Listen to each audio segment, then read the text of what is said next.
Hello, everyone. Welcome back again. I have your weekly astrological transits ready to deliver.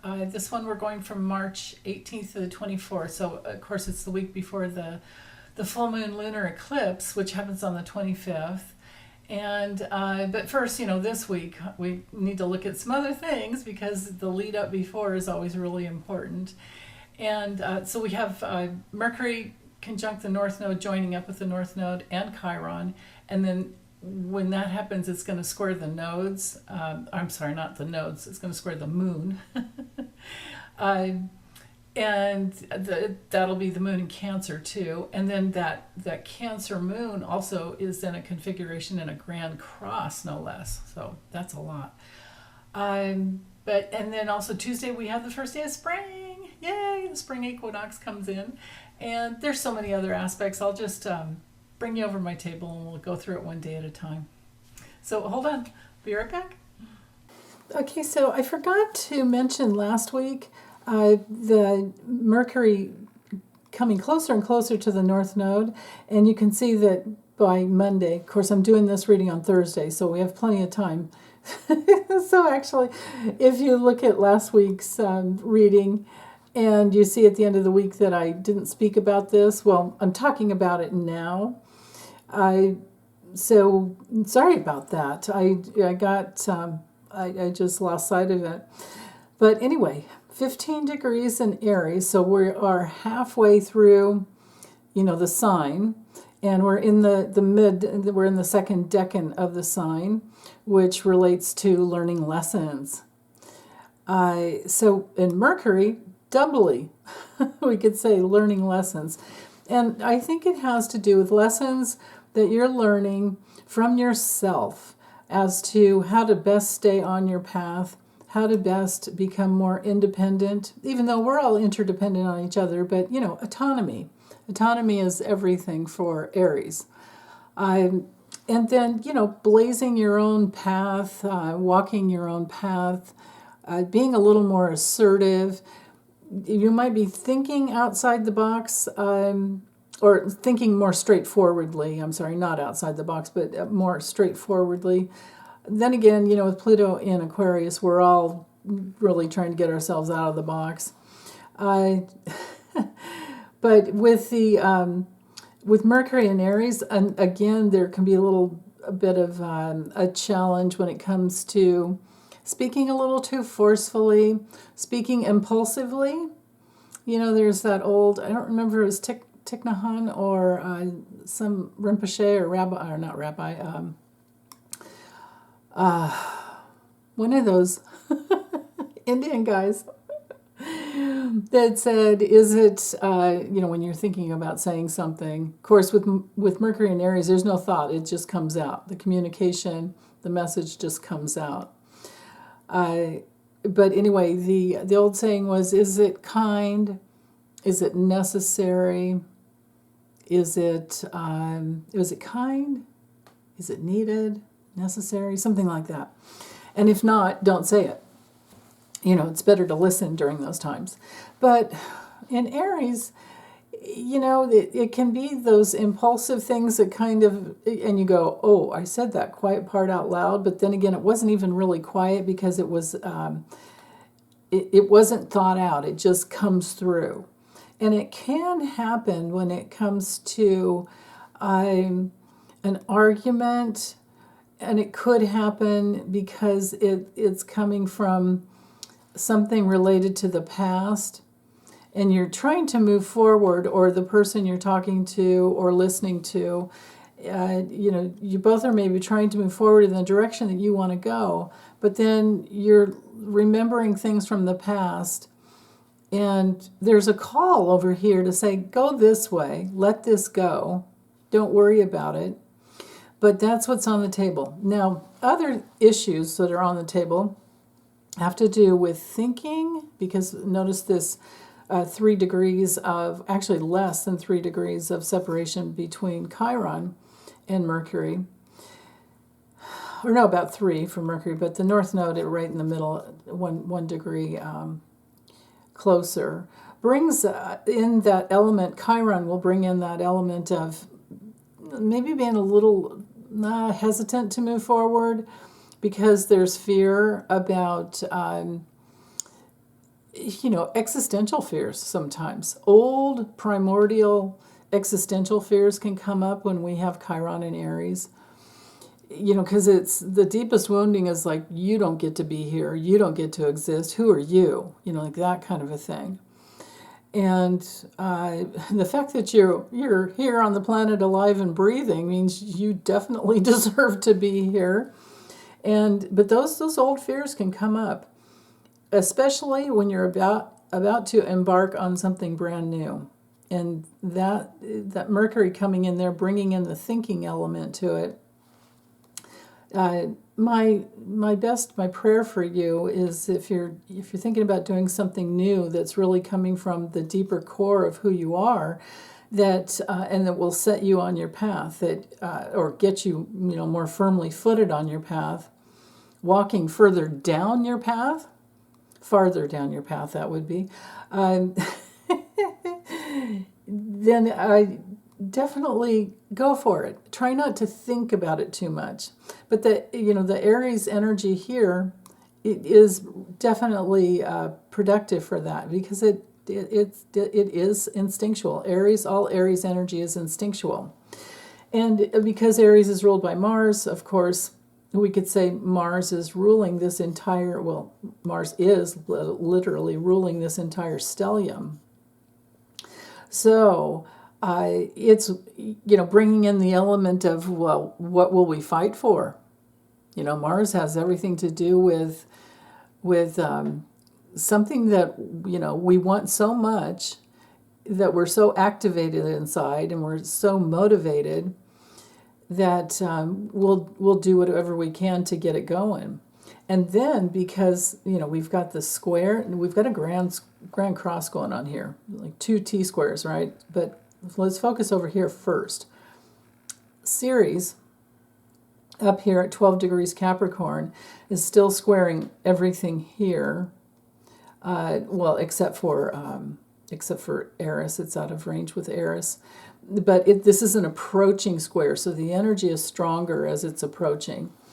Now, squares, of course, are tension fields. So we've got a tension field up here with all things related to food, all things related to the physical things in Earth that it takes to survive. Like you need shelter, you're going to lay a foundation, right? But Ceres is related to food. And this, I think, relates to the challenge, just the severe challenge of trying to feed these starving people in Gaza and try to save as many lives as possible. And because Ceres is food, literally food, being manifest, put somewhere so someone can have it, and then in square to the nodes, so you got to love astrology, right? So Mars rules the military, right? Mars is over here in Aquarius, thinking outside the box, thinking of what actions, we've got the semi-square here, what actions need to be taken in order to get some food to these people. And then here we have the Navy. Now, shout out to Charles Bartholomew if you're listening. He's a Navy man. Any Navy guy I've ever talked to, and one that I've had in my family, I know they're damn good at construction.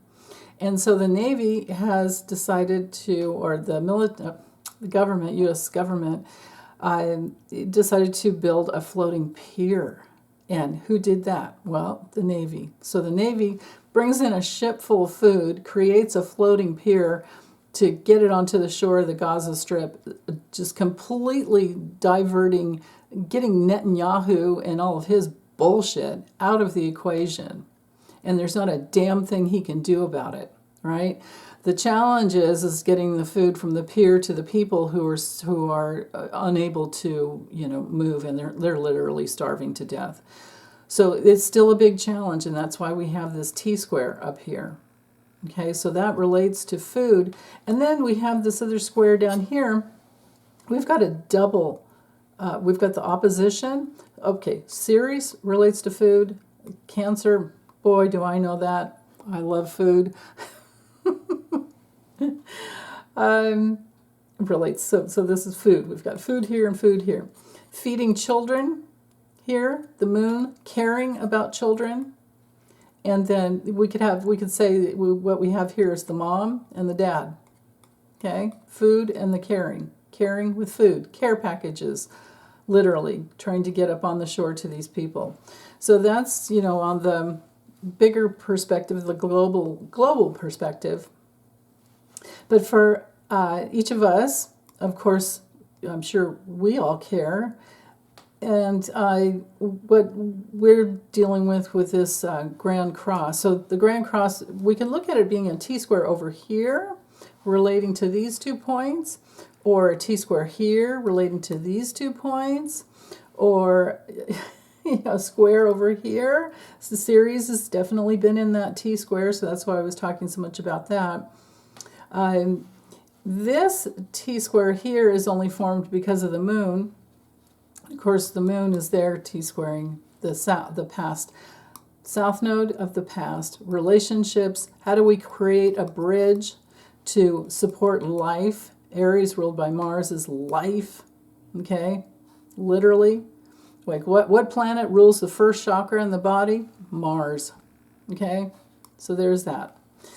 In our lives personally, and not that we're not already, still or constantly thinking or it's holding it in our consciousness, holding space for peace in that part of the world, but in our personal life as another layer, this Monday we would be thinking.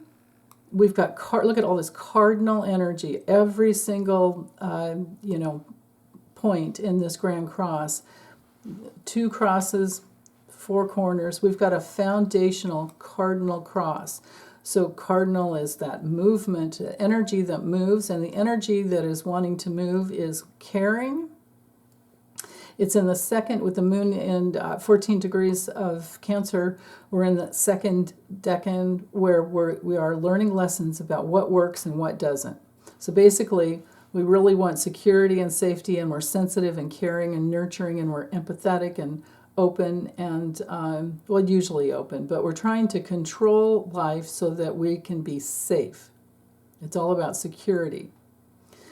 Jupiter conjunct, 6 degrees or so, 5.5 degrees away from Uranus, getting tighter every day. By April 20th, it'll be conjunct. Also in Taurus, security. Expanding, making big changes. Uranus is a change agent. Jupiter expands, and we're talking food. Taurus is also connected to food, right? Aries is like, I'm here. Taurus is, I have a body. I need food, right? The third house, or Gemini, is like thinking and speaking, and okay, how do I get food? Cancer is like, oh, I got food, thank God, right? So there you go. And then if all that's well fed, then the 5th house turns into co-creation and creating your creative self-expression. But this first quarter, these first 3 houses of the chart are all about survival, and then more safety and security. Because if these basic real needs aren't met, you're not secure. So if this Grand Cross brings up insecurities within you, I wouldn't be surprised. And so just allow yourself to feel. Cancer is really, it's all about feeling. And it can be very subjective, but it also helps to integrate the past and the future. It helps to trust your intuition. And it helps to, like I said, make yourself much, much more secure. Now, because we do have this grand square and its opposing series, we could have problems in the department of the past coming up, past traumas where you didn't have all the food that you needed. Or you may find it to be so painful that you're seeing, children. And I know the Biden administration is doing everything to get those, school lunch programs back and he may have done it. I just don't know if it's back in or if they're still fighting about it. But that definitely would be a hallmark of this Grand Cross, because it could relate to the past where that relationship was built and forged. But now with this, square going on, it could be at risk. So there could be lots of talk about that, or maybe what happens, because I'm doing this the Thursday before this Monday, maybe on this day, on Monday, March 18th, yeah, and I did set it for 6 a.m., sorry, I forgot to say that. Maybe we'll hear something on the news that's up for a vote, and Congress is on the table, with it, or the Congress is going to be seen. The GOP is going to have to decide whether or not they're the greedy, awful people that don't get anything done, or not. And we do have, with the moon here, we have this aspect of the architect back up here to Ceres. And Jupiter is at the, at the bucket point, where the food could just fall in. If they would just get back into that natural flow that was already built in the past, it's like just to let that program go back in and stay. So meanwhile, we can donate. We can donate to, children in America or wherever you want. So there are less children going to sleep hungry. I mean, it breaks my heart to think of being a developing, kids are growing so fast. Their cells are multiplying like crazy. And without food, they don't grow. And in fact, all development becomes stunted because of the fact that the needs for growth, the food for calories, is so high. And then on other levels too, because there's so much here related to food, and then Jupiter conjunct Uranus, I suppose, could be that invention for weight control, because Jupiter can definitely relate to expanding things. And we know that there's everyone in the world seems to, every famous person seems to be on weight loss, like Ozempic and whatever Roe that other one is. And that's it's still, even though they say it's safe, it's still kind of experimental. Now, if you have diabetes or heart conditions, that's another whole thing. And I think the drugs should be saved for that. But they're mass marketing it to make money. And we'll see in the future, how well that is. I mean, there's a test here.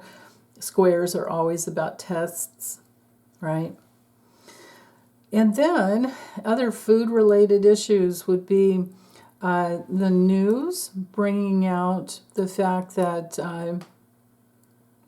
grocery chains, I think there's only like 5 or 6, and I think it's like Albertsons and Kroger's trying to merge, or maybe they already have. I don't think they have yet, but they're, and that could, that's like monopolization rules that could be broken there. But so there's tests and challenges with everything related to food and food production, farming, agriculture, and then related to the past, what is fair with the South Node in Libra. It's always about what is fair. And of course, we're having the lunar eclipse come up here on the 25th. That'll be, into next week. And I've already done that reading, so I'll link it into the description area of this video. But so this is the lead up, to that lunar eclipse. Full moon, lunar, all lunar eclipses are full moons. But it doesn't make it to 15. It comes in at 5 degrees of Libra right here. So back to balance, fairness, justice, equality. We should always be thinking about that, balancing things out based on we want justice for all. And, karma is always happening. What positive, negative, and in between, it's always happening. It's just the law of cause and effect. So this would be, weighing those scales of cause and effect.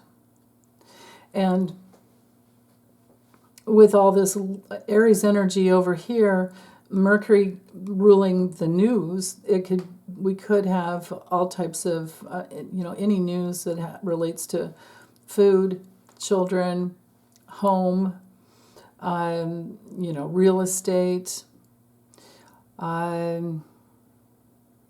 With Cancer, just, all those things that related to our roots. It's the past also.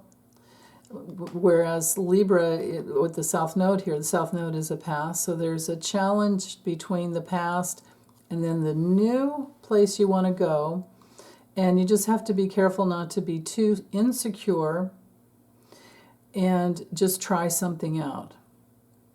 Now, with the double trine up here to Venus and Saturn, this is awesome. Because this is a lot of water energy, and let's focus in on the Piscean water flow right now. The sun is just about ready to shift. Tomorrow will be the spring equinox, and so today, there's no 30 degrees of the sign at 0 to 29, so we're almost, by the end of the day, we're going to be done with Piscean energy. So let's use Monday to be as connected, and this was perfect, like this week, to have the Oscars, come out. And maybe it's the same time every year. I don't know. I've never paid any attention. But to have the Sun conjunct Neptune, I'm sure that, I know for sure. Well, I mean, it does happen. The Sun moves around. It happens every year. But I just don't know if it happens if we have the Sun conjunct Neptune every Oscars. If Oscars season is always that would be a little research project that I probably won't do, but makes me wonder. So anyway, Sun and Neptune, we talked about that last week, but just to reiterate, it brings in that dreamy kind of influence. Neptune is everything to do with things that kind of help us transcend reality. It's very enchanting. It can kind of distort things sometimes, but when it comes to movies and special effects, I mean, who doesn't like looking at that, usually? As long as it's not violent, I like looking at it. Like the Avatar movies. Well, of course, on some level, those are violent too, but they're, that's kind of the territory I'm talking about here when it's the Sun conjunct Neptune. You may have had a week of a lot of dreams. Even people that don't normally dream will probably remember something this last week, and especially these last days of the month, where the Sun was getting closer and closer to Neptune, and now it's on the other side. So tomorrow it'll be in Aries, but let's use this day. Let's use Monday to just be with all this Piscean energy. Do as much meditation as we can, as much envisioning and daydreaming, even if you might call it fantasizing. You just go into the what if realm and start thinking of things in different ways. Because with the trine, the two trines from Venus and Saturn, now Venus always wants to bring in more harmony and unity, and Venus is very healing. And then the Cancer moon can be very healing too if the energy is used right. If it's not used for controlling or being stuck in the past, as long as it's not, when we do have the double square here, we do have the moon at a T-square this morning, so we do have to be careful. But we do have this softer aspect, these two softer aspects coming. Well, Venus is the softer. Saturn is bringing in whatever it is that you've been working hard with your spiritual foundation, to create your spiritual foundation. I feel like you have that sanctuary at home. I feel like this is a sanctuary.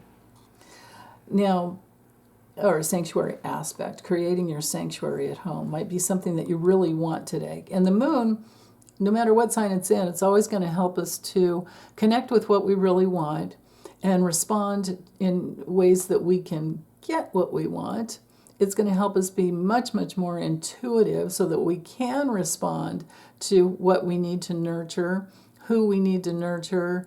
It has everything to do with our day-to-day details, the things we do every day, the certain schedules, rituals, you might want to say, that we have. Definitely relates to our eating habits. And it also relates to all the women in our life and, the public as well.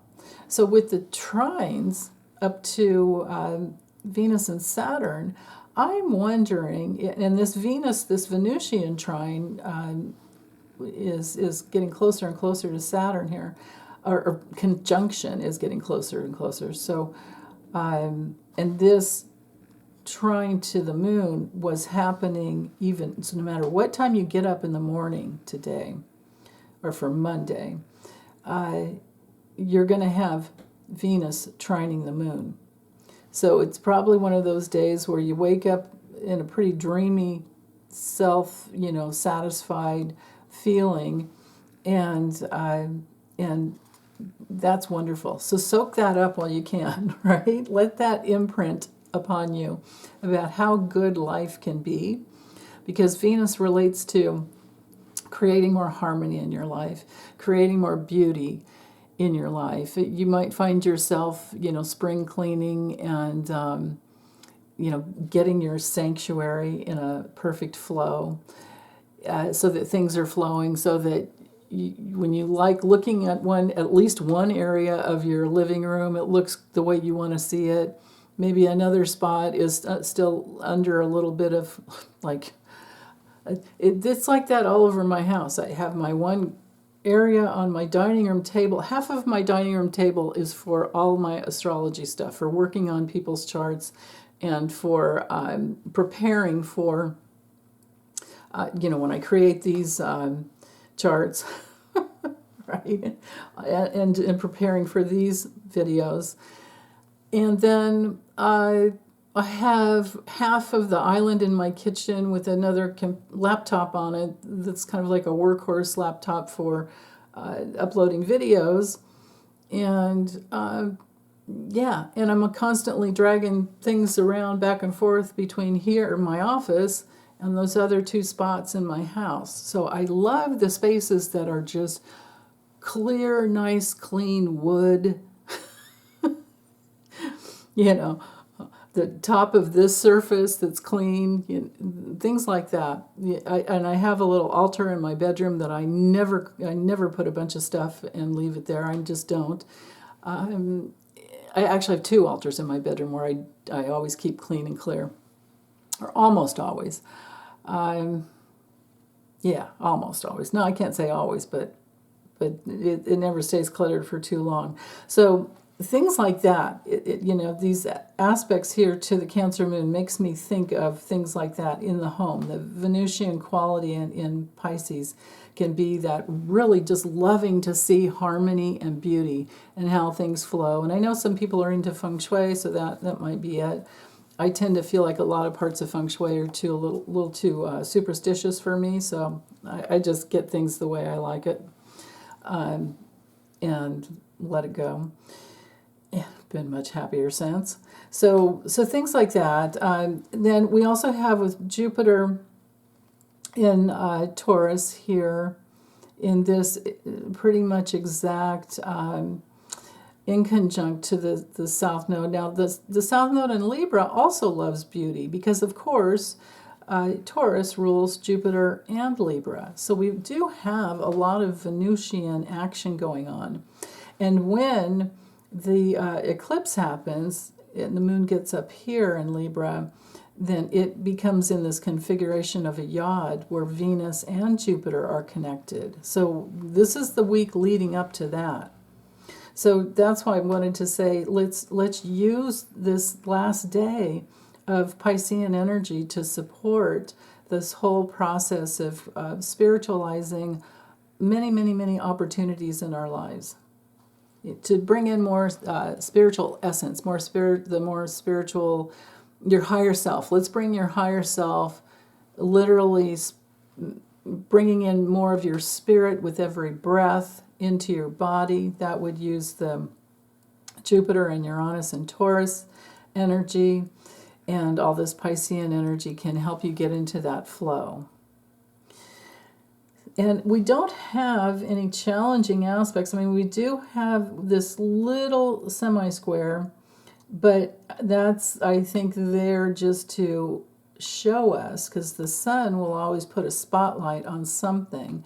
And the spotlight here at this time is all about how we can expand in ways that bring in more stability and safety, you know, which can relate to money, because of course Venus rules Taurus, money, and then Libra's the social aspect. So with that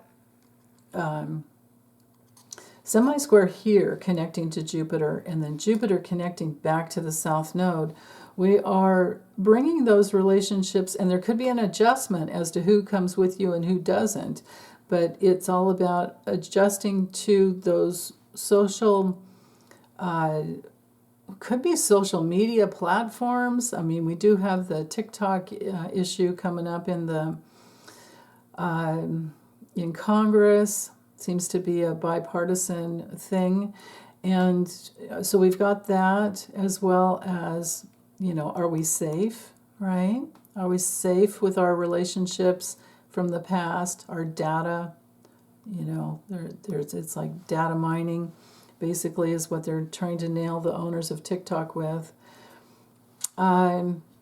And I'm sitting here going like, you know, you can use YouTube to do everything you can do on TikTok. So what's the need for TikTok? You know, I mean, they have, YouTube has shorts. YouTube has the mobile application where everything's vertical. You can just start and do things with your phone. If you want to do something moving around, you can put it on a stand and you can make a little, looks like a TikTok video. So why would you want to have China into all of your data in your phone, especially if you do your banking with your phone? Think it through, right? So there could be actions because we're seeing the big picture and not wanting to be victimized, and then especially with who could expand and get into your money. And it's been going on for a very long time in the past. I guess they have like 170 million American users. If YouTube could figure out a way, well, it's not legal now, but at some point, like the way to do it would be to make some kind of a way that they could populate everything from well, in a way that didn't data mine, but a way that could take all those subscriptions that the TikTokers have and just populate it into YouTube so that they don't lose anything. You know, like the easy way I was able to change my channel name so that it matches my website. So anyway, okay, I'll let go of that, but this is here, you know, I can see it in the astrology. The things that are on the news, we're seeing, I can see right here in the chart. So I expect more information about that to come out on Monday. There might be a decision, and a lot of people might not like it. But, you know, here I am as a mom and a grandma. I'm always thinking safety first, right? You don't want to put that seatbelt on? Fine, get out of the car. You're staying home. We're not going. You want to throw a fit? I'm not getting in the car with you. Go ahead, sit there, right? In fact, I'll close the door so we can't hear you scream. You can tell what I've been through, right? It definitely wasn't my kids. It's more my granddaughters. But anyway, so girls fighting, my gosh, back in the day. So anyway, moving forward, sorry, that was a little squirrel moment. Safety first is what I'm always worried about or concerned about.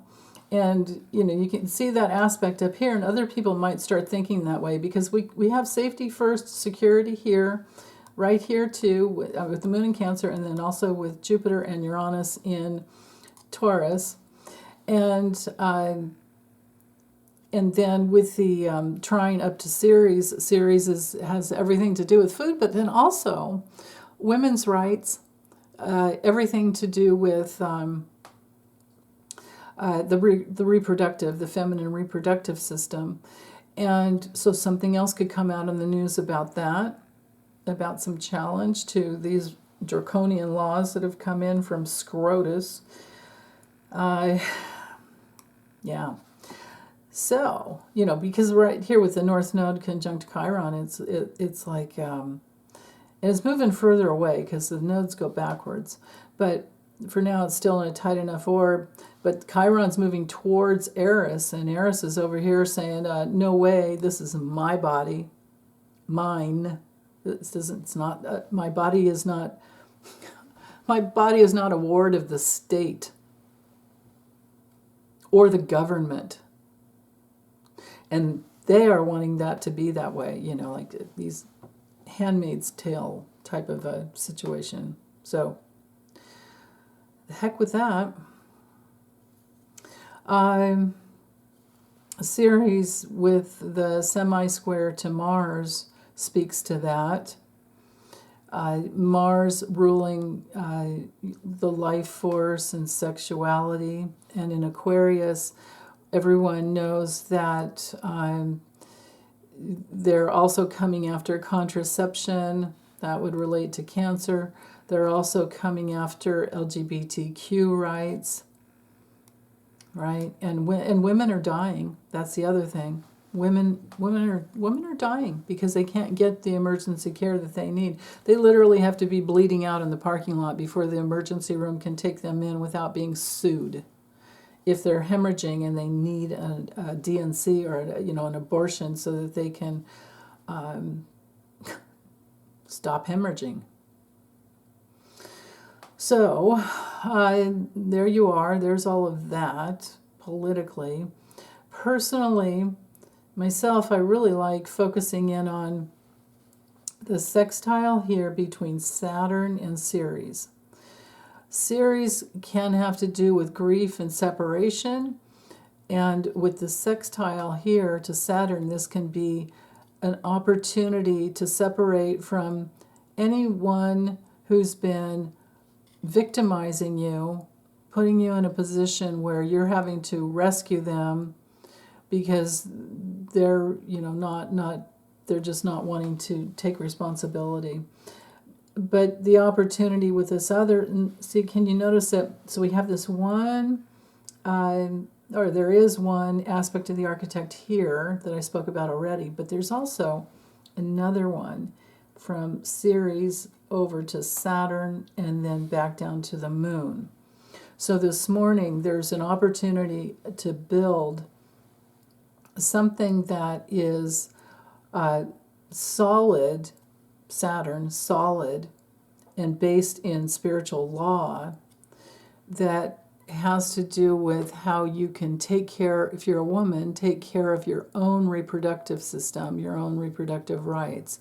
And, sadly, it's going to take a lot of rebellion, healthy rebellion, not violent rebellion, and the power of the female vote, and getting these GOP monsters out of the house so that we can do something to strengthen women's, the growth. I mean, in Cancer, I'm looking at things that are sacred, right? You don't mess with a woman's body, and you don't mess with feminine reproductive health care.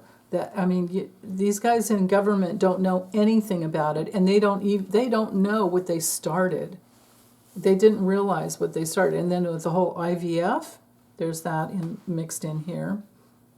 So nurturing and honoring what is sacred to you so that you can grow the spiritually strong foundations in your life, that's all up on the table for Monday.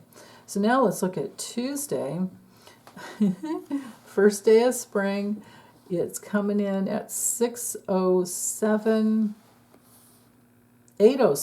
p.m. So it's not until tomorrow night, Tuesday night, but you're going to be feeling it. You're going to be feeling it, but all during the day, it will still have that Pisces sun action going on in there. And I went ahead and just didn't do a Tuesday morning chart because it wasn't much different than what I already spoke to you about, except the moon moving through the later signs of Cancer. But it wasn't making any major aspects that mattered, so I just let it go. So today you can see we still have the sun in that semi-square to Jupiter, so that there's now with the sun in Aries, there's movement.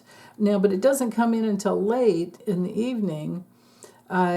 So, if you need to get to sleep earlier, you probably would, it'd probably behoove you because it'll be easier to fall asleep. If you stay up late, you're going to get a surge of energy after 8 p.m. So be careful about staying up late because we've got this fiery connection to the moon, right? See how the sun trines the moon and is still trining Neptune in Pisces. So if you stay up late and you're like drinking or doing something else, you're going to get an extra, that might put you over the top. And especially with the moon opposing Pluto, right? And who wants to go to sleep at 8 p.m.? Well, some nights I do, because I wake up at 4 a.m. sometimes. And there you go, right? By noon, it feels like you're halfway through, you're done with your day. It's like if you get up and go at 4 a.m., think about it, right? And everybody's different. Some people are night owls. So if you're a night owl or you have to work at night, this will be a very productive evening. But you might have a little bit of some kind of an issue with someone in power. And let's say this is you and your power, Pluto in Aquarius up here, and the moon could be some woman who is telling you it's my way or the highway kind of a thing. If you have a female boss coming at you during the day, because this is a building opposition that's happening, is starting out. By 8 p.m., when the sun moves into Aries, it could come to a head. Maybe there's some rebellion. Maybe there's some healthy rebellion as to what you went through during the day with a supervisor or manager or boss. Maybe this is just internally, and I like it that way because that would be during the day thinking of all the ways that you could be more co-creative, more creative with use your creative self-expression in a way that empowers your soul. So I love that. And that is further reinforced by the double trines going up to the sun and Neptune. The Neptune with the moon here, trining the moon, is, and this would be all, earlier during the day too, would soften this energy. Would be the courage, because the moon in Leo can be very courageous.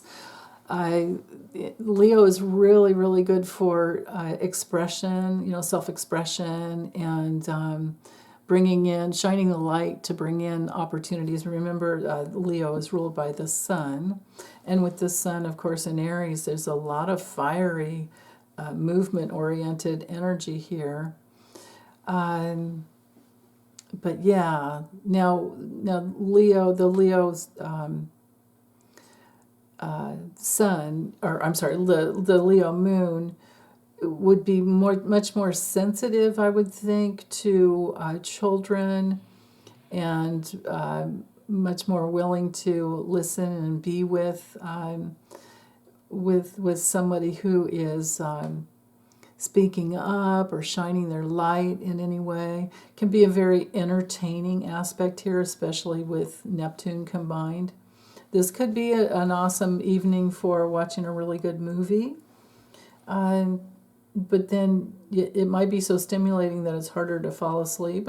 But it's okay. If you can stay up late, this will be great. If you have to get up early Wednesday morning, definitely make sure you get to sleep early Tuesday night, because you might catch a second wind if you stay up late. But if the moon in Leo is fixed, Leo's a fixed sign, so it's about holding space in a steady way that brings in more stability. But it's, it's a reliable type of energy. It's, Leos are usually very resolute, and I love that about Leos. Let's see, what else? The Mercury has crossed all the way over the North Node and it's still opposing the South Node. So there's still a lot of talking about the past and how can we bring in justice and equality. And again, back to safety, right? Because we've got that semi-square there to Jupiter and Taurus. And how do you expand safely is the question. And how do you expand without getting too much in debt is the question there. And then, of course, you can see how Mercury is only 1 degree away from Chiron. So we're talking about deeper wounding and deeper inner conflicts about how much you matter to yourself or not, and the need to come back home to yourself, and not abandon yourself. And also, don't get all up in your head about not coming first or being first, or don't worry about it if somebody overlooks you and doesn't notice you. That's on them. That's on them for not being present. That's not on you. But if you feel, rejected or left out, it's always an opportunity to feel that pain. And then feeling that pain opens up your deeper gifts. And so if you don't abandon yourself from your own pain, then, talk to yourself about it, talk yourself through it, but feel the pain, and that'll clear up the past in relationships especially. Because if it's happening as an adult, you can bet that you went through it as a child. These are children who were not often, a little bit overlooked because parents were busy working, and maybe even a little bit neglected. Maybe weren't, well, definitely, I would say anybody with Chiron in Aries probably didn't have a lot of encouragement, or was told when they, came out with something like, let's say a 2-year-old reaching out to touch something, and rather than, and let's say it was something that even might be dangerous, rather than turning them in the other direction or taking the dangerous thing out of the baby's reach, the toddler's reach, they slapped their hand. If you had a parent that slapped hands on a toddler, any parent hitting any child, I think, is abuse. But kids, parents didn't know any different, and they think it was discipline because it happened to them. No, it's not discipline. It's a lack of creativity in parenting. But parenting is very hard, and I certainly understand when, parents, lose it. I'm never one to judge, because we can always make amends and say we're sorry if need be. But I know my parents did that with me later when they got older. But yeah, that was a normal thing back in the day. There was no child-proofing homes back in those days. There was no such thing as child-proofing. So kids got hurt all the time. Yeah, so let's see, what else? For Tuesday, the moon opposing Pluto, trine, okay, we've got that. That in conjunct is the same as yesterday. The sextile from Ceres to Saturn is the same, still in orb with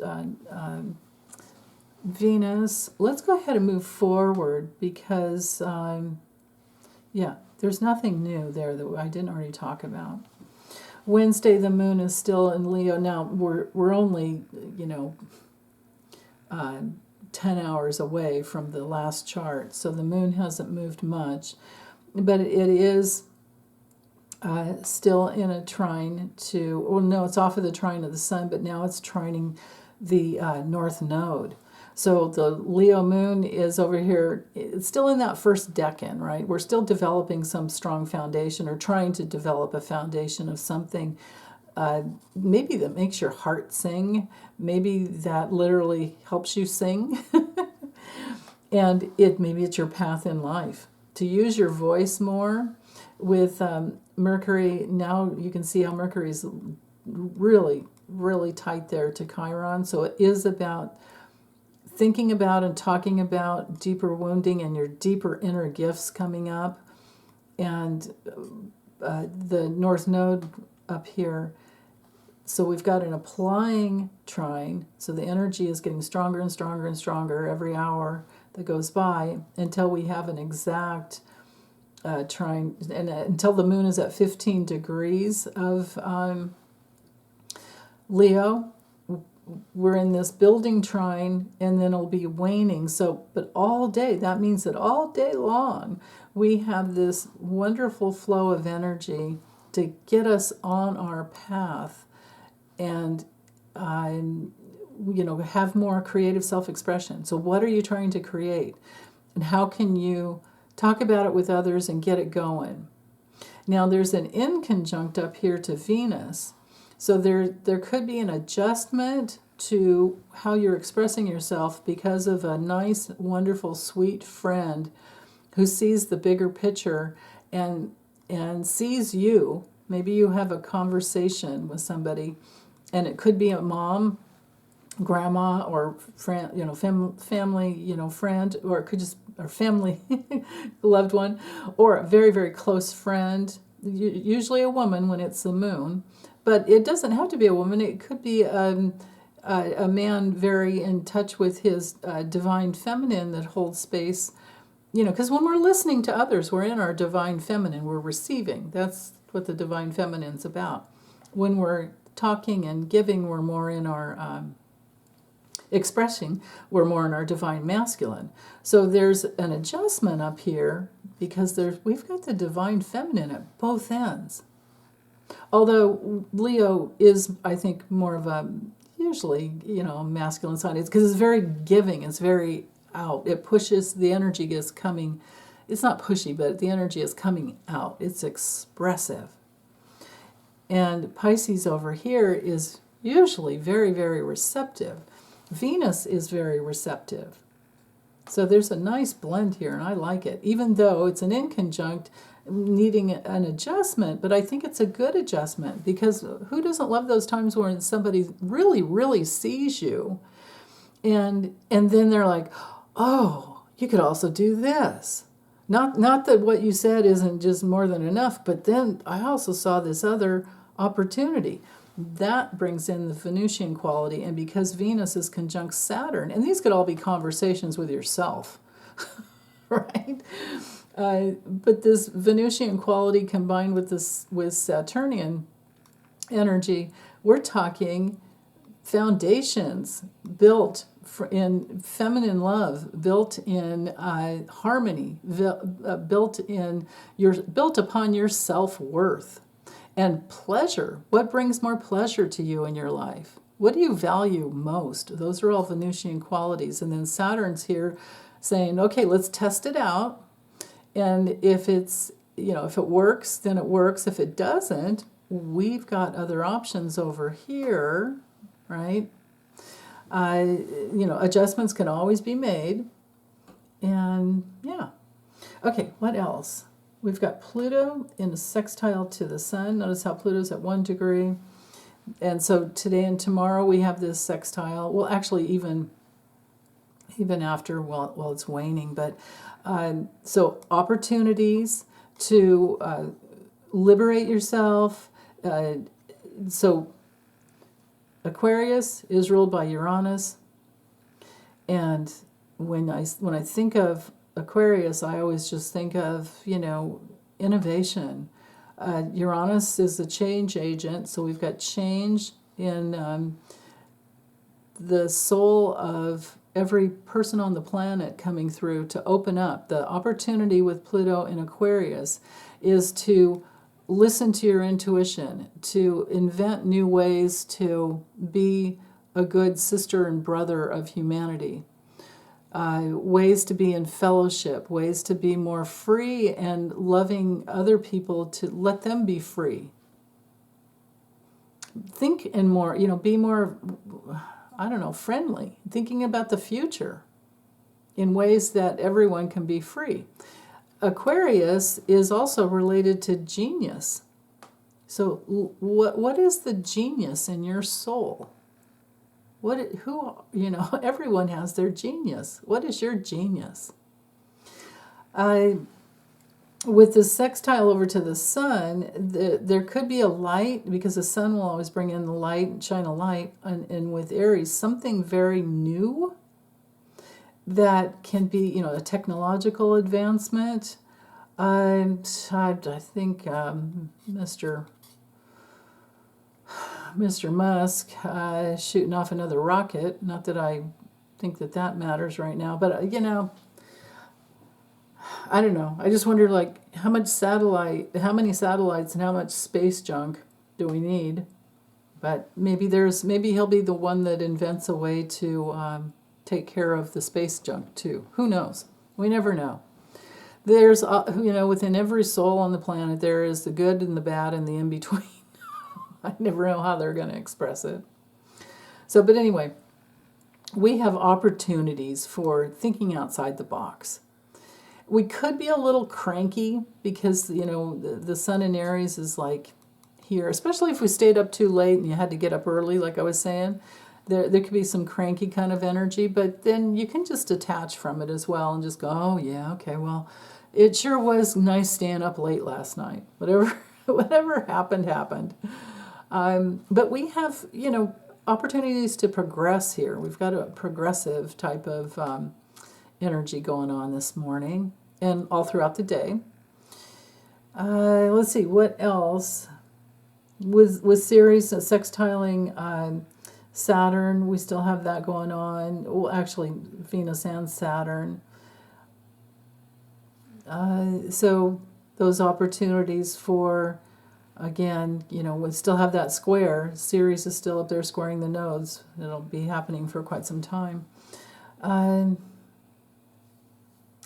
So nothing new there. Let's go ahead and move forward then. Thursday, now we have Venus conjunct Saturn, and it happens at 4 p.m. on Thursday.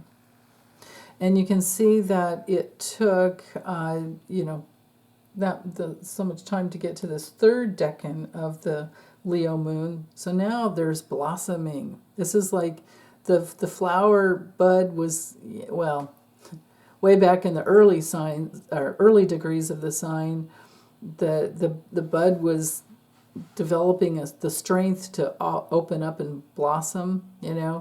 Midway through the sign, it was between 10 and 19 degrees. It was learning the lessons on how to be more open and integrating ways for all the petals to rely upon each other, right? To band together and open up in that beautiful way. And then by the last decan, they're like, "Oh, heck with it! I'm open." And I know I'm dying too, but I'm gonna open. I cannot not be myself anymore, right? So that's what we have going on in that last decan between 20 and 29 degrees. We've got a deepening and a blooming of our creative self-expression, and it is opposing Mars. So this can be breakthrough. Oppositions can lead to breakthroughs. This can be a confrontation. Sometimes people have confrontations with others as they're coming out, and it could be something like that. Mars at that nth degree of Aquarius is that anaretic degree that can be intense. So if there's somebody who is cutting off, this could be ghosting energy, somebody ghosting someone. This could be a very unpredictable energy and just not connected to the emotional body at all. And this could be somebody who's angry at the beauty of, let's say, LGBTQ rights coming out. There could be something like that on the news. You can see Mercury's on the other side of Chiron, and it's getting tight. It's getting closer to Eris, and so there's a little bit of angry energy over here, and it is connected to the moon. Now, of course, trines and sextiles are supposed to be softer, easier energy, but not always. Sometimes it's just a quick connection of energy. So, be careful about an argument all day today, because this is the buildup. But you can have a big breakthrough too, where you see somebody in the beauty of who they truly are, and it really doesn't have anything to do with their sexuality. You love them right where they are. Okay, the uniqueness. It could be an intense urge and movement in coming out into their uniqueness. Now, other things that it could be is a lot of action, coming out of the box thinking, and opening. In, like I said, with Aquarius, it's all about invention. It's all about being sociable. It could be a scientific breakthrough here that comes out on the news. There's a very real possibility of that. And it could be, with Mars in Aquarius, I would say definitely the transit of Mars through the sign has been all about people coming together in solidarity. But the opposition now with the moon in Leo, there could be, again, some big movement here in solidarity that is very loving and kind. So I hope that that's what it is. On the personal level, this can be your movement, thinking much bigger. And when Mars moves into Pisces, it'll be softer energy, but it's still going to be moving in ways that are not restrained. And your Leo heart over here, the heart of the lion can be that gentle strength. So there you go. Okay, that aspect. Okay, so we still have the moon. I'm still here with the moon in Leo. We have that in conjunct to Neptune. And will be a quite tight orb for the next few hours.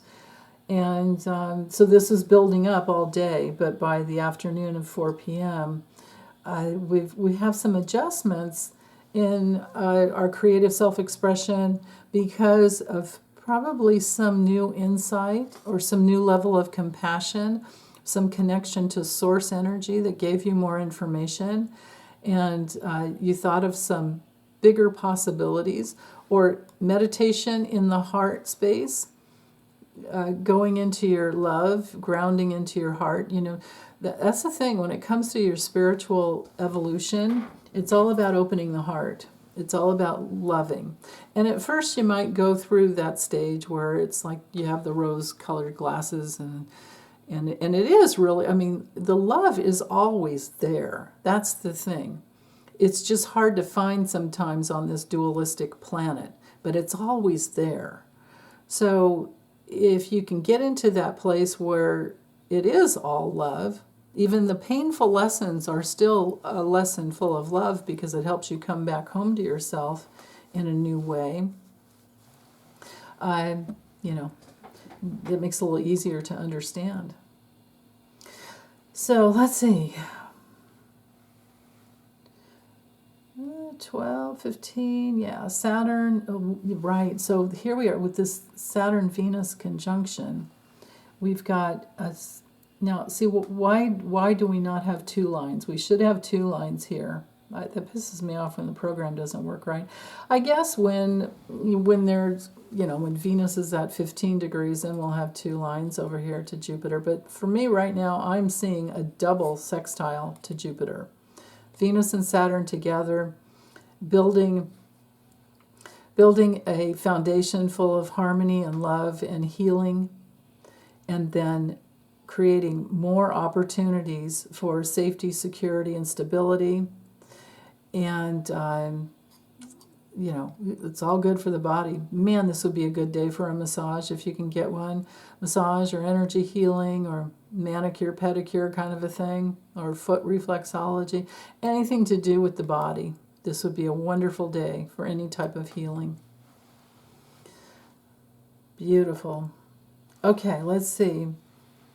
That one we've talked about. The Sesca Square, because Mars is moving so quick, I'm not going to worry about that. Oh, what am I saying? Saturn. Oh. Uranus here is squaring the moon. Or I should say the moon has been squaring Uranus. It's out of orb. Let me go back. Let me change this to hours. And let me go back and let's see when this actually. Okay. So 5 a.m. Okay, I'm glad I looked. So when you first wake up in the morning, there's going to be a moon square Uranus. Okay, and Jupiter as well. During the night, we had the moon squaring Jupiter. So early in the morning, I should say. Thursday morning, the moon is squaring both Jupiter and Uranus, and it's at a fever pitch to Uranus at 5 a.m. So what does that mean? Okay, so think of Uranus as being the change agent. In Taurus, it's all about the body. It's about our money. It's about the things we hold near and dear because they make us feel more secure. It's about our faithfulness to our value system. It can be, on the downside, feeling stuck or being pushed and being rushed. So again, if you stayed up late and you're having to get up early, this could be very challenging. Or you could have somebody over here yelling at you, "You're going to be late." There's that possibility. This has the energy of, getting going. I mean, it's hard to say which is stronger because, I mean, if this were like Saturn in Taurus, I would say Saturn's winning this one. And there's emotional reaction over here. But because Uranus is so dang unpredictable and so, it's changing energy with the square to the fiery Leo moon, all I can say is that I don't know how this will play out for you other than there's a test and a challenge to maybe not wanting to feel rushed, not wanting to be rushed, or you're having to talk yourself through something, hype yourself up. I gotta go. I gotta get it's there. And then you can see the building opposition to Mars coming in as well. So you're definitely gonna go. Whatever you got to do, you're gonna do it. You might be late, but you're still gonna get there. Okay, let's go to Friday. Now we have Mars into Pisces, and this happens at 4:48 p.m., March 22nd. Okay. Now with Mars in Pisces, we do have a little semi-square coming over here to the Sun, and so the Sun in Aries is wanting to go. Mars in Pisces is going, okay, no, I think I want to slow down so I get it right. But there is some action that's going to be needed. And there could be some stubborn holding on to the past. This might be a relationship issue or just a social issue that kind of slows things down. But I do like seeing the moon over here in Virgo. And notice this Earth trine going on here between the moon, Ceres, and it's a building trine. It's going to get stronger and stronger throughout the evening. But we've got the double Earth trine going on from Ceres to Jupiter and Uranus that we've had all week. But now we have the moon coming in, and the moon moving through the first decan of Virgo will help us to develop some new plans that are maybe more precise because we've been tracking patterns and we've got the opposition up to Notice how Venus has moved on the other side of Saturn now. So they're still talking, right? They're still together, but the conversation is more solid, has been stabilized, and Venus is moving towards Neptune, and that's going to be a beautiful conjunction when that happens next. I don't know if it's next week or the week after. We'll see. Anyway, with the moon over here in Virgo opposing Saturn, there's some serious work. This is serious work to be useful, to get things into some semblance of divine order. I love Virgo energy. It's discriminating. It helps us to be really practical. And like I said, we're learning about how to develop something new or strengthen a foundation that was already built. And it's really good at bringing in specific opportunities. And as it moves through the sign, we'll have more like fine tuning that happens. But this whole energy with Mars, so remember, Mars is movement. Mars is what we will work hard for. It's our desire nature. And in Pisces, because we've got motivation here. And in Pisces, it is to be more compassionate. It is to be more intuitive, use our imagination. And with this stellium in Pisces, there's so much support for that. It's all about, we're wanting to be more sensitive. There's a lot, this opposition here is very sensitive as well. So there could be some breakthroughs in being very sensitive to whatever needs to happen to make a breakthrough. And you can see that we have the yod coming in here, and we have this for the this is this building yod that we have for the eclipse. It's all pointing back to that south node. So Mars is bringing in the support for all people building their spiritual foundations. These are all the artists, right? This is, and we're all artists in our own way. But whatever your particular art is, your passion, you're going to be headed in that direction during this juncture with Mars into Pisces. Mars moves into Aries, and it's going to be like all systems majorly go, a big way. But yeah, so Mars stays in a sign for usually, I think, about a month and a half. So, yeah, so we could say probably of April, about early May. I'll look and see when Mars gets into Aries later and get you a date there. But so let's go ahead and move to Saturday. Saturday we have the moon exactly opposing Venus. Let me see here, 14 degrees. So we're at that midway point through both of the signs, Virgo and Pisces, with the moon and Venus, and Saturn as well in the second decan. So we are learning lessons in building those spiritual foundations based in the divine feminine and inclusive healing energy and consciousness as well. And this chart is set for 6 a.m. And we do have that grand water trine. Earth trine. We have a kite. Check that out. Ooh, I didn't notice that before. So at the point of the kite, we have Venus. At the rudder, the tail end of the kite, we have the moon. So if you're headed, if you're working towards honoring your mystical, intuitive side and letting go of any old lessons around victimizing yourself or listening to people who like to grift off of victims and victim consciousness and all of that, because you know who I'm talking about.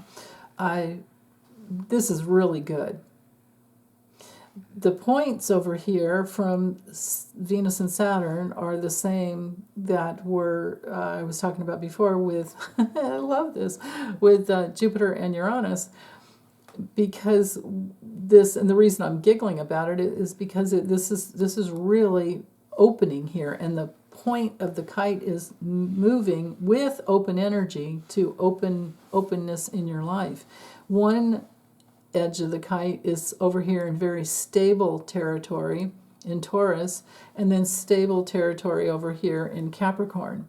As long as you're thinking about preserving your feminine reproductive rights and doing good with your diet, this will be really good for getting your diet fine-tuned with the moon in Virgo. So yeah, this is great for Saturday. Definitely really good for self-care, diet. If you can hold that rudder tight and work within the parameters of what it is that your body needs, like I always say, diet is not a one-size-fits-all. The best I can fine-tune it for me has been following the blood type diet. So if you know your blood type and you don't have to be 100% compliant. You don't have to follow it completely. But the more you can stay on it, the better you're going to feel. At least for me, that's the way it's been. But, there's a lot of diets out there. There's a lot of people that are always talking about keto and talking about this or this. If I were on any type of keto diet, I would be a mess. I wouldn't even be able to talk. There's no way. I can't digest meat like that. I can't eat the fats that they eat. And if I don't have enough carbs, I get headaches. All right? There's that. I can't do dairy. So, yeah. And I can't do a raw vegan kind of diet either because, the older you get, it's harder to digest raw vegetables, things like that. So I have to cook them a little bit. Okay, so what else? Ceres is still in that T-square, like I said, and that's sitting there for some time. The sun is not, even though there's this Aries stellium, we've got 12 degrees of separation here. So, but you can see the sun is headed towards the north node. So everyone is on this path to go, somewhere new on their life path, to blaze their own trail, so to speak. Mercury is only 3 degrees away from Eris. So this is a tight, even though it's not in any other aspects, this is getting to be a tight conjunction. And so again, this is going to be people speaking up about feminine equality. Eris is our dwarf planet, like Pluto, but she takes 558 years to get around the sun. So she moves twice as slow, so she's holding a stronger space. She's just as strong as Pluto, but a slower moving dwarf planet. And she's like Mars. She's related to Mars. Mars is also related to Pluto, but she's like the sister of Mars and Pluto. And she's the feminine struggle for equality, like I said. So we're going to be talking about that. There's going to be things coming out of the news. Mercury always brings through the news. We're going to maybe be, there's no negotiation when it comes to having free will over your own body. There's just not. And with this inconjunct coming off of the north node, from the moon to the north node, because the north nude. I don't know why I'm cracking myself up. Anyway, and as the moon moves forward every degree, it's going to turn into an inconjunct with Chiron. So you can see where this is headed. But this inconjunct to the north node, so the north node being the future, there's adjustments to the future based on better self-care, better organization, better all things related to Virgo, which is very practical, and we're learning better how to take care of ourselves. And with the moon, it's related to the public, it's related to the feminine, it's related to home and hearth, right?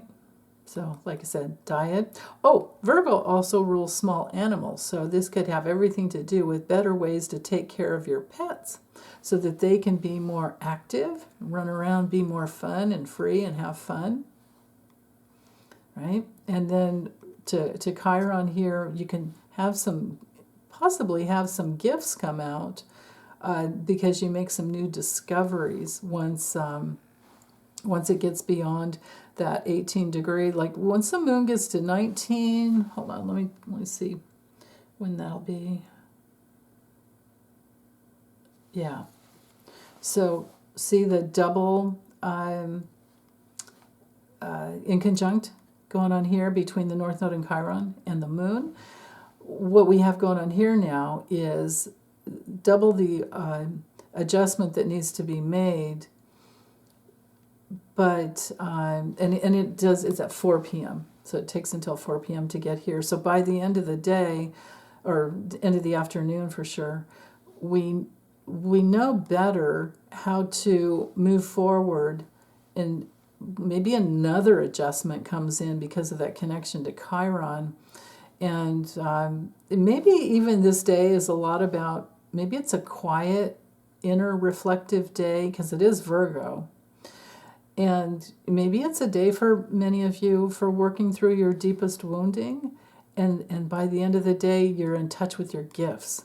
Now, when you're going into your deeper wounding, always align with your higher self and ask your higher self to help you understand the gift that's under the wound. And it's usually, the flip side, right? It's the exact opposite. So, for instance, if you have a belief that you're not good enough, get in touch with the place where you know you're good enough. And maybe you don't have to be perfect anymore, right? Or you never had to be perfect. And maybe it was all a lie that you had to be perfect. Of course, it's a lie. And you can see Mercury's even 1 degree closer to Eris, right? Even though that's not making any aspects to the other planets, we still have that kite configuration going on. So the whole day is about healing and moving forward. I love it. Okay, Sunday. Now we have the moon at pretty much the nth degree. It's not at 29 degrees yet, early in the morning at 6 a.m., March 24th. But it's getting there, and it is opposing Neptune and the Sun. And it will continue to oppose the Sun as it moves into Libra. So this is a really good day because of the opposition to Neptune to listen to whatever came through in dream time. Make sure have that journal in the bathroom and by your bed. Have 2 journals. Have them both. Why not? So if you get up in the middle of the night to go pee and you get a little snippet of a dream, you can scribble it down, go back to sleep, not worry about it. And if you wake up in the middle of the night, have it close by. So you're tracking patterns when you're in with the moon in Virgo. And with the opposition to Neptune, there can be some source energy. This is like higher self over here. The Sun is far enough away.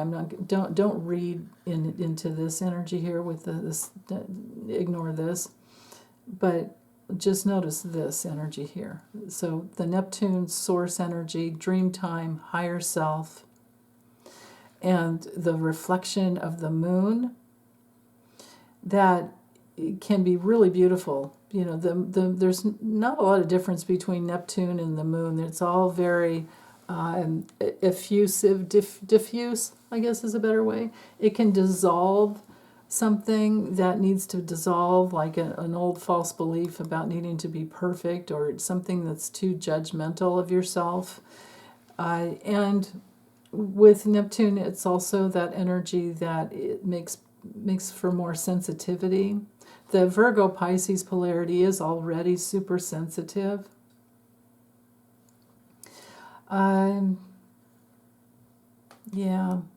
Virgo rules the body. This could also, Taurus and Virgo are very related to the body, as well as Capricorn. All the earth signs are. But with Virgo being the endocrine system related to the tummy and digestion, you might wake up with a little bit of a tummy ache if you didn't eat right or you ate too late. You know, if you went to sleep on a full tummy, you could have trouble. Also, Neptune numbs things out. This could be one of those weird mornings where you wake up with your hand is numb because you're sleeping on it wrong, or your elbow, like, you know how you wake up with an arm or a hand numb and you're like, what? Could be something like that. Anyway, that's a little bit of a squirrel moment. It doesn't really help, but with in conjunct of the moon over to Eris,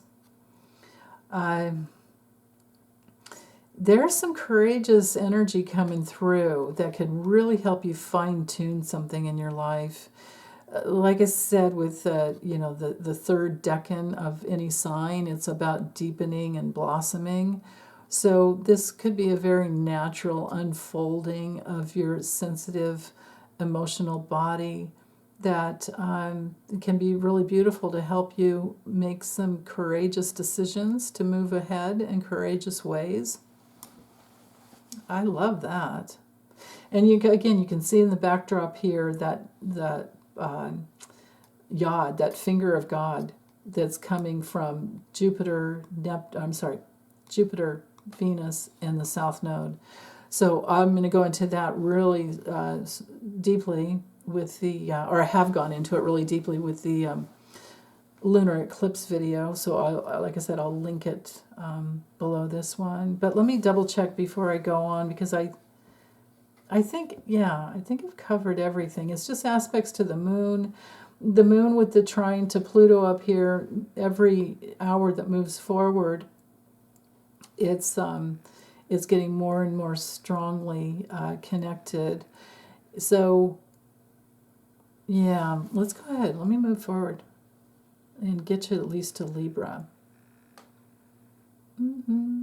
So when the moon's at that nth degree of Virgo, it is 1 p.m. So that anaretic degree could bring something up that's a little more intense to deal with.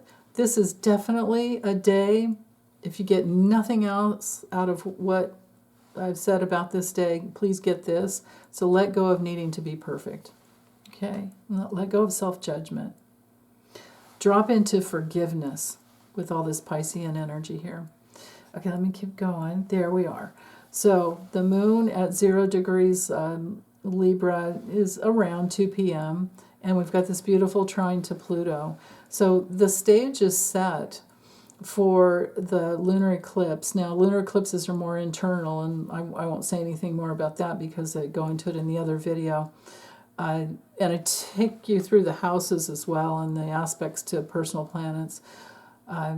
So anyway, the moon to Pluto beforehand. And so by the time we have the eclipse, it's out of range. But before, so this lead up to the eclipse is all about getting in sync, in harmony with the evolution of your soul on the emotional level. Knowing that to feel all your feelings is the way you heal, right? That's just the way it works. To be willing, now you can't make yourself feel anything, but to be more willing to allow yourself to feel whatever you need to feel will help you heal. You know, I didn't mean to make that rhyme, but it does. You have to feel in order to heal, is the deal, right? Unless you're having surgery or something, you don't have to feel things like that. I'm talking about on the emotional level. We have to grieve for our childhoods. We have to grieve for the pain in our lives that we've endured, because no one else can do that grief work for us. And it is literally what liberates the soul. Now, there might be some stubborn holding on because they're afraid of losing money or a friend or a way to grow, but you got to do it anyway. You know, you have to feel whatever needs to be felt. And there is such a thing as healthy anger too. Healthy anger will help you set a boundary if need be. And with the moon's opposition to Neptune, and you can see now we've had the opposition to Neptune, now it's in opposition to the sun. because it's going to be the full moon. This, right? Lunar eclipses are always full moon. So the time is ripe all day long, Sunday, to get in touch with whatever needs to be released, and not to worry about it. As long as you're not hurting yourself or someone else, it's really safe to feel, right? It circumvents, if we don't feel what needs to be felt, things are, it circumvents the organic life force, the rhythm of our life force that wants to naturally unfold and move and just be with who we truly are, to just be our inner being, just unfolding and moving through life naturally, organically, is a beautiful thing. And if we're constantly crunching in on ourselves, I guess is the only thing I can describe what I'm feeling right now. If we're doing that, then the energy still gets released in another way, but it comes back in, on ourselves. And it's not fun. It feels awful. Feels very restrictive. So let's let this lunar eclipse coming up be a blossoming of our freedom. So, okay. Well, that's it. Thanks you guys for listening. Take good care. Bye.